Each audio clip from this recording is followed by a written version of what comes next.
रायगड़ा जिला कल्याण सिंहपुर ब्लॉक थामुणी पंगा पंचायतर कालियागुड़ा गाँ निकट पापेपाली जंगल में मातिछंती जंगली हाथी।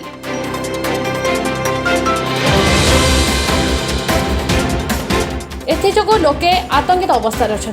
सूचना अनुसार गोटे माई हाथी और गोटे दंता हाथी पापेपाली जंगल में चल प्रचल करुथिबा गाँ लोके देखि वन विभाग को जनइथिले।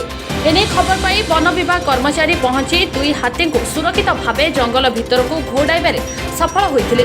तेबे दुई हाथी कलाहांडी जिला कर्लापाड़ जंगल पशि आसिथिबा बेले से जंगल पटको मुहाइथिबा वन विभाग सूचना देबा सह हाथीर चल प्रचल उपरे दृष्टि रखिथिबा कहिसथि।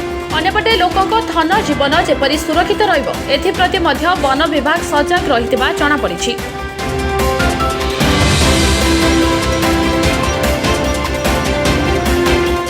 कल्याण सिंहपुर ब्लॉक रू मिंटू दंडसेना रिपोर्ट गोरी टीवी।